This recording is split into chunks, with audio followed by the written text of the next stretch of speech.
Hi, പുതിയൊരു വീഡിയോയിലേക്ക് സ്വാഗതം. How to save your money, എങ്ങനെ നമ്മൾ പണം സേവ് ചെയ്യാം എന്നാണ് ഇന്നത്തെ വിഷയം. സോ ഇന്നത്തെയും പോലെ നമ്മൾ ഈ വീഡിയോയെ രണ്ടായിട്ട് തിരിച്ചിട്ടുണ്ട്. ഒന്ന് വൈ ആൻഡ് ഹൗ, എന്തിനു വേണ്ടി നിങ്ങൾ സേവ് ചെയ്യണം, എങ്ങനെ സേവ് ചെയ്യണം. സോ നമ്മൾ ഈ വീഡിയോയിൽ ഇൻഫ്ലേഷനെ കുറിച്ചും സേവിങ് വേഴ്സസ് ഇൻവെസ്റ്റിങ്ങിനെ കുറിച്ചും അതേപോലെ ദ ഫേമസ് 50-30-20 റൂളിനെ കുറിച്ചും ഒക്കെ സംസാരിക്കുന്നുണ്ട്. So without any further due, let's dive in. So first point, എന്തിന്, why we should save our money. ഇത് ഓരോരുത്തർ ഡിപ്പെൻഡ് ആയിരിക്കും. പക്ഷേ മേജറായിട്ട് വരുന്ന കുറച്ച് കാര്യങ്ങളെന്ന് പറഞ്ഞാൽ, ഒന്ന് നമ്മുടെ ഫ്യൂച്ചർ പ്ലാൻസ്. എന്തെങ്കിലും നമുക്ക് പ്രത്യേകിച്ചൊരു പ്ലാൻ ഉണ്ട്, നമ്മുടെ മക്കളെ കല്യാണം, അല്ലെങ്കിൽ നമ്മുടെ കല്യാണം, അല്ലെങ്കിൽ ഒരു വീട് വെക്കണം, ഇങ്ങനത്തെ കുറച്ച് കാര്യങ്ങൾക്ക് വേണ്ടി നമുക്ക് പൈസ സേവ് ചെയ്യേണ്ടതായിട്ടുണ്ട്. രണ്ടാമത്തേത് ഒരു എമർജൻസി ഫണ്ട്. ഒരു എമർജൻസി ഫണ്ട് ബിൽഡ് ചെയ്യേണ്ട ആവശ്യം നമുക്കുണ്ട്. കാരണം ഒരു പേഴ്സണൽ എമർജൻസിയോ അല്ലെങ്കിൽ ഒരു മെഡിക്കൽ എമർജൻസിയോ ഒക്കെ നമുക്കോ നമ്മുടെ ബന്ധുക്കൾക്കോ കുടുംബങ്ങൾക്കോ ഒക്കെ വരികയാണെങ്കിൽ നമ്മൾ തീർച്ചയായിട്ടും നമ്മളൊരു ഫണ്ട് നമ്മുടെ അടുത്ത് ഉണ്ടാവേണ്ട ആവശ്യമുണ്ട്. സോ അത് ബിൽഡ് ചെയ്യാൻ നമ്മൾ സേവ് ചെയ്ത് വെക്കണം. ഇനി മൂന്നാമത്തെ കാര്യം, നമ്മുടെ റിട്ടയർമെൻറ്റ് പ്ലാൻ അല്ലെങ്കിൽ നമ്മുടെ ഫൈനാൻഷ്യൽ ഫ്രീഡത്തിലേക്കുള്ള പ്ലാൻ. തീർച്ചയായിട്ടും ഒരാളുടെ കീഴിൽ കുറേ കാലം പണിയെടുത്തതിന് ശേഷം നമുക്ക് റിട്ടയർമെൻറ്റ് ലൈഫ് നമുക്ക് ഉണ്ടാവേണ്ട ആഗ്രഹം എല്ലാവർക്കും ഉണ്ടായിരിക്കും. അപ്പോൾ അതിനു വേണ്ടി നമ്മളൊരു ഫണ്ട് നമ്മൾ സേവ് ചെയ്ത് വെക്കേണ്ടതുണ്ട്. ചിലപ്പോൾ നമ്മൾ റിട്ടയർ ചെയ്യാൻ ഉദ്ദേശിക്കുന്നത് നമ്മുടെ 60s-ലായിരിക്കും, 50s-ലായിരിക്കും, 40s-ലായിരിക്കും, ഈവൻ 30s-ലും ആയിരിക്കും. അപ്പോൾ ഈ സമയത്തേക്കൊക്കെ നമ്മുടെ അടുത്തൊരു ഫണ്ട് ഉണ്ടെങ്കിൽ നമ്മുടെ അതിനുശേഷമുള്ള ലൈഫ് ജീവിച്ച് തീർക്കാനും മറ്റുള്ളവരെ ഡിപ്പെൻഡ് ആവാതിരിക്കാനും വേണ്ടി നമ്മുടെ അടുത്തൊരു ഫണ്ട് ഉണ്ടെങ്കിൽ അത് ഭയങ്കര ഹെൽപ്ഫുൾ ആയിരിക്കും. അപ്പോൾ ഈ പറഞ്ഞ കാര്യങ്ങൾക്കൊക്കെയാണ് നമുക്ക് പണം സേവ് ചെയ്തേക്കേണ്ട ആവശ്യം ഉള്ളത്. സോ ഇതാണ് ആദ്യത്തെ പോയിന്റ്. ഇനി നമ്മുടെ രണ്ടാമത്തെ part, how you can save your money, എങ്ങനെ സേവ് ചെയ്യുക എന്നുള്ളത്.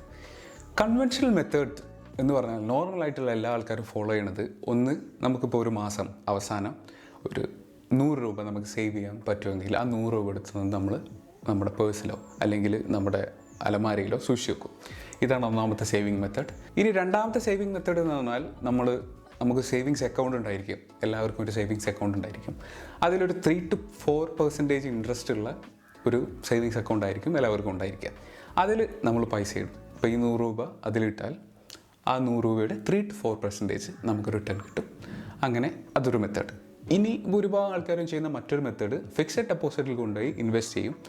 ഫിക്സഡ് ഡെപ്പോസിറ്റിൽ കൊണ്ടുപോയി നമ്മൾ ഇട്ടാൽ നമുക്ക് അതിൻ്റെ ഒരു ബാങ്ക് ഡിപ്പെൻഡൻ്റ് ആയിട്ടും അതേപോലെ ഒരു എത്ര ഇയറിന് വേണ്ടിയാണ് നമ്മൾ അവിടെ ഇടുന്നത് എന്നുള്ള ഒരു കാര്യം കൊണ്ടും കൂടി ഒരു 6-7%, ഒരു 5-7% നമുക്ക് റിട്ടേൺ കിട്ടും. ഈ 3 മെത്തേഡുകളാണ് പൊതുവേ ആളുകൾ കൺവെൻഷണൽ ആയിട്ടുള്ള സേവിങ് മെത്തേഡ് എന്ന് പറയുന്നത്. ഈ 3 മെത്തേഡിനും ഒരു പ്രശ്നമുണ്ട്. എന്താണെന്നറിയോ? ഇൻഫ്ലേഷൻ എന്ന് പറഞ്ഞാൽ പണപ്പെരുപ്പം. നമ്മുടെ ഇന്ത്യയിൽ ഇൻഫ്ലേഷൻ റേറ്റ് എന്ന് പറഞ്ഞാൽ 7-8% ആണ്. ഒരു 7.5% ഒക്കെ നമ്മൾ ഇന്ത്യയിൽ ഇൻഫ്ലേഷൻ റേറ്റ് ഉണ്ട്. ഇതെന്താണെന്ന് വെച്ചാൽ, നമ്മുടെ ഒരു 100 രൂപ നമ്മൾ ഒരു മാസം അവസാനം ഒരു 100 രൂപ സേവ് ചെയ്തുകൊണ്ട് നമ്മൾ നമ്മുടെ അലമാരയിൽ കൊണ്ടുപോയി വെച്ചു.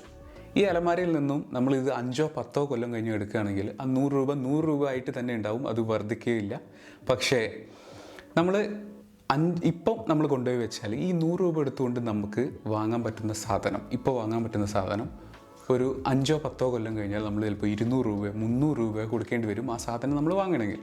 അപ്പോൾ ആ പണത്തിൻ്റെ മൂല്യം അവിടെ കുറഞ്ഞു, പക്ഷേ നമ്മുടെ പണം 100 രൂപ ആയിട്ട് തന്നെ അവിടെ ഇരിക്കുകയാണ്. സോ അതാണ് ഇൻഫ്ലേഷൻ എന്ന് പറയുന്നത്. ഈ ഇൻഫ്ലേഷൻ്റെ റേറ്റ് നേരത്തെ പറഞ്ഞതുപോലെ 7.5% ആണ് ഇന്ത്യയിൽ ഇപ്പോൾ ഉള്ള ഇൻഫ്ലേഷൻ റേറ്റ്. അതുപോലെ തന്നെ വേറൊരു കാര്യം, ഇപ്പോൾ നമ്മുടെ ജീവിത ചെലവിന് വേണ്ടി നമ്മളൊരു ലോണുകൾ എടുക്കാറുണ്ട്, അല്ലെങ്കിൽ നമ്മൾ എന്തെങ്കിലും ആവശ്യങ്ങൾക്ക് വേണ്ടി നമ്മൾ ലോണുകൾ എടുക്കാറുണ്ട്. കാർ വാങ്ങാൻ, വീട് വാങ്ങാനൊക്കെ നമ്മൾ ലോണുകൾ എടുക്കാറുണ്ട്.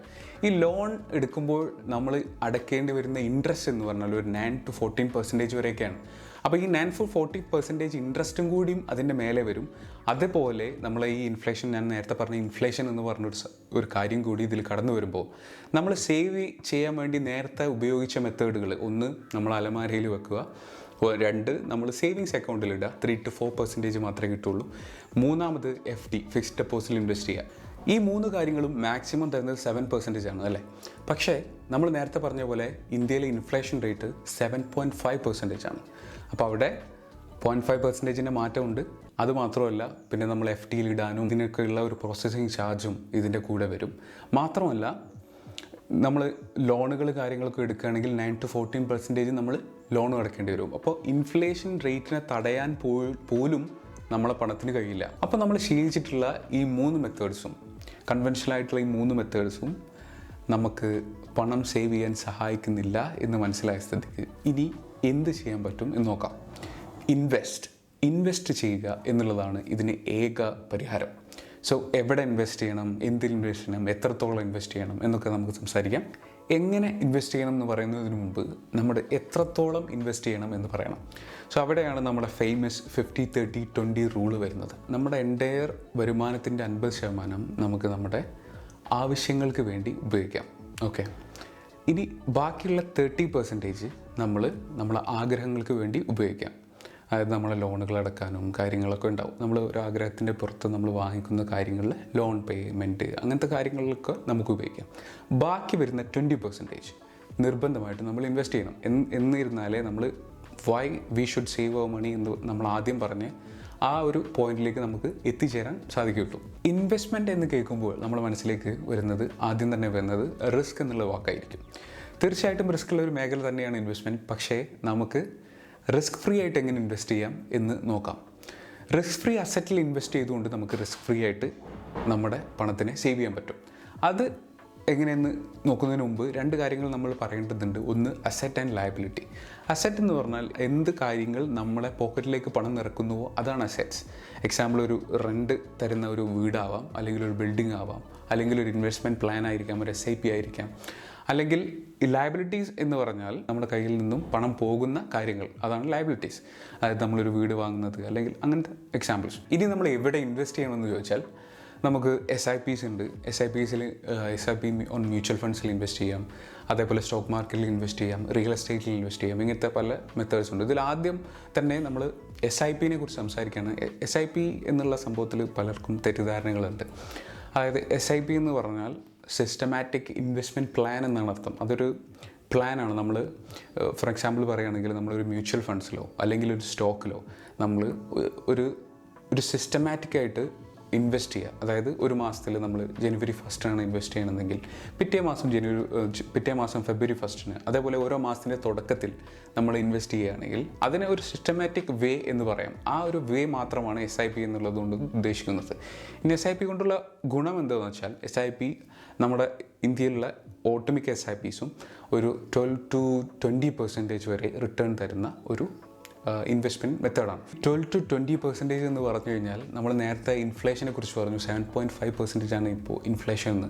ആ ഇൻഫ്ലേഷൻ്റെ ഒക്കെ മേലെ നമുക്ക് ആ ഇൻഫ്ലേഷനെ തടഞ്ഞുകൊണ്ട് നമുക്ക് സേവ് ചെയ്യാൻ പറ്റിയ ഒരു മെത്തേഡാണ് ഈ മെത്തേഡ്, SIPസിൽ ഇൻവെസ്റ്റ് ചെയ്യുക എന്നുള്ളത്. അതുപോലെ തന്നെ നമ്മൾ മ്യൂച്വൽ ഫണ്ട്സിലേക്ക് ഇൻവെസ്റ്റ് ചെയ്യുകയാണെന്നുണ്ടെങ്കിൽ ടാക്സ് സേവിങ്സിനും അത് വളരെ ഉപകാരമായിരിക്കും. ഇപ്പോൾ നമ്മൾ ഫിക്സ്ഡ് ഡെപ്പോസിറ്റിലോ അല്ലെങ്കിൽ സേവിങ്സ് ബാങ്കിലോ ഒക്കെ കിട്ടുന്ന ഇൻട്രസ്റ്റിൻ്റെ ഒരു പെർസെൻറ്റേജ് വീണ്ടും നമ്മൾ ടാക്സ് ആയിട്ട് അടക്കേണ്ടതുണ്ട്. പക്ഷേ മ്യൂച്വൽ ഫണ്ട്സ് പോലുള്ള ഇൻവെസ്റ്റ്മെൻറ്റ് പ്ലാനിൽ നമ്മൾ ഇൻവെസ്റ്റ് ചെയ്യുകയാണെന്നുണ്ടെങ്കിൽ ടാക്സ് സേവിങ്സ് കൂടി നമുക്ക് കിട്ടുന്നതായിരിക്കും.